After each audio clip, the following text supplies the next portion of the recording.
سمینائے نواب of Kala Bagh ملک امیر محمد کی زندگی پر روشنی ڈالی جائے گی کہ وہ کس طرح بیٹوں کے ہاتھوں قتل ہوئے اور ان کی بیگمات کی کیا شان و شوکت تھی اور ظلم و ستم کیا تھا۔ اس کے علاوہ گورنر ہاؤس میں پیش آنے والے ایک واقعے نے کس طرح ملک امیر محمد خان کو اپنے بیٹے سے ہمیشہ کے لیے جدا کر دیا تھا۔ یہ 26 نومبر 1967 کی صبح تھی۔ نواب کے ذاتی ملازم خدا بخش معمول کے مطابق ان کے کمرے میں داخل ہوئے۔ سجی سجائی گول ٹرے ان کے سامنے رکھی اور باہر آ کر سیڑھیوں پر بیٹھ گئے۔ معمول یہ تھا کہ نواب صاحب جیسے ہی گاجر کا آخری ٹکڑا چبا لیتے ملازم کو بلا کر برتن اٹھا لینے کی ہدایت کرتے، لیکن اس روز معمول میں کچھ فرق آ گیا۔ اس روز کچھ گاجریں اور بادام ابھی باقی تھے کہ خوابگاہ کے باہر شور سنائی دیا۔ پتہ چلا کہ نواب صاحب کے دو فرزند دروازے پر کھڑے ہیں اور کہیں جانے کے لیے نواب صاحب کی جیپ طلب کر رہے ہیں۔ نواب صاحب نے چابی ان کے حوالے کر دی۔ جیسے ہی چابیاں ان کے ہاتھ میں آئی وہ دونوں گاڑی کی طرف جانے کے بجائے خوابگاہ کے دروازے کی طرف بڑھے اور جذباتی انداز میں اسے کھولتے ہوئے اندر داخل ہو گئے۔ نواب امیر محمد خان کی سوانح نگار سید صادق حسین شاہ نے اپنی کتاب نواب آف کالا باغ میں یہ واقعات پوری تفصیل کے ساتھ لکھے ہیں۔ نواب صاحب کے بورڈ والے بنگلے میں جہاں وہ کبھی سعودی عرب کے شاہ فیصل، ایوب خان، سکندر مرزا، ذوالفقار علی بھٹو، امریکی خاتون اول مس روز سمیت کئی دوسری عالمی شخصیات کی میزبانی کر چکے تھے۔ گزشتہ کئی روز سے کشیدگی کے آثار تھے۔ اس کشیدگی کے پتہ بنگلے کے مکینوں کے علاوہ ملازمین کے چہروں سے بھی یہاں تھا۔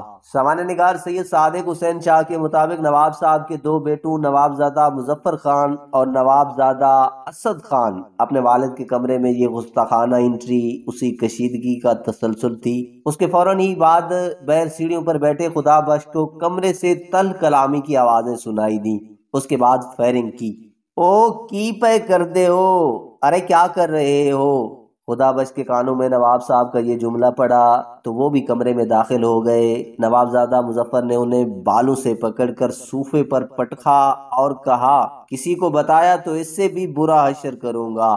اسی دوران ایک اور ملازم عالم خان کمرے میں داخل ہوا۔ اسے یہ کہہ کر واپس بھیج دیا کہ کمرے سے نکل جاؤ، نواب صاحب کو دورہ پڑا ہے۔ گولی لگنے کے بعد نواب صاحب قلین پر اوندے منہ گر چکے تھے اور ان کے جسم سے خون بہہ رہا تھا۔ عینی شاہدین کے مطابق دونوں بیٹے اس وقت تک کمرے میں موجود رہے جب تک روح نواب کے جسم سے پرواز نہیں کر گئی۔ یہ شخص یوں ایک صبح بے بسی کے ساتھ مارا گیا۔ کبھی اتنا طاقتور تھا کہ مغربی پاکستان میں اس کی اجازت کے بغیر پتہ تک نہیں ہلتا تھا۔ سمین کہتے ہیں کہ نواب آف کالا باغ کے جیتے جی کسی نے ان کے گھر سے جنازہ اٹھتے ہوئے نہیں دیکھا تھا، کیونکہ نواب صاحب نے یہ تاثر دے رکھا تھا کہ موت آتے آتے ان کے گھر کی راہ بھول جاتی ہے۔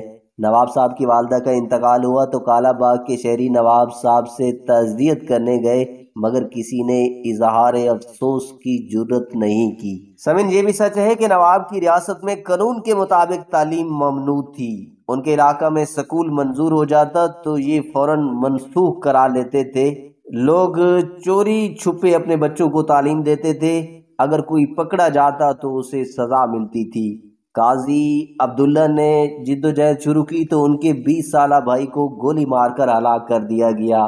اس کی پولیس میں رپورٹ تک درج نہیں ہو سکی۔ سمین جب نواب آف کالا باغ کی بیگمات بازار سے گزرتی تھیں تو یہ حکم جاری ہوتا تھا کہ بازار کی بتیاں گل کر دی جائیں۔ اس کے بعد مسلح آدمی آتے اور جو مرد گزرگاہ میں مل جاتا اس کی ڈنڈوں سے پٹائی کی جاتی۔ سمین سیالکوٹ کے نامور سیاستدان جنرل ایوب خان کے قریبی ساتھی اور نواب آف کالا باغ کے زمانے میں اسمبلی کے رکن سید مرید حسین نے اپنے انٹرویو میں دلچسپ انکشافات کیے تھے۔ وہ کہتے ہیں کہ نواب صاحب کا ایک بیٹا اللہ یار لغاری خاندان کا داماد تھا۔ نواب آف کالا باغ کی گورنری کے زمانے میں وہ گورنر ہاؤس میں ٹھہرا ہوا تھا۔ وہ صبح اٹھ کر نواب آف کالا باغ یعنی اپنے باپ سے ملنے کے لیے ان کے کمرے کی طرف گیا تو اسے گورنر کے سٹاف نے روک لیا اور کہا کہ آپ کی ملاقات نواب صاحب سے نہیں ہو سکتی کیونکہ آپ نے ملاقات کے لیے باقاعدہ وقت نہیں لیا۔ اللہ یار واپس آیا اور اس نے اپنا سامان گاڑی میں رکھا اور سٹاف سے کہنے لگا کہ میرے باپ کو پیغام دے دینا اور کہنا جب میں فیصلہ کر لوں گا کہ میں آپ کا بیٹا نہیں ہوں اور مجھے ملاقات کے لیے وقت لینا ہے تو تب میں آپ کے پاس آؤں گا۔ وہ گورنر ہاؤس سے نکلا اور نواب آف کالا باغ کی زندگی میں کالا باغ واپس نہیں گیا تھا۔ ناظرین، اس تاریخی کہانی کے بارے میں ایک کومنٹ ضرور دیجئے گا۔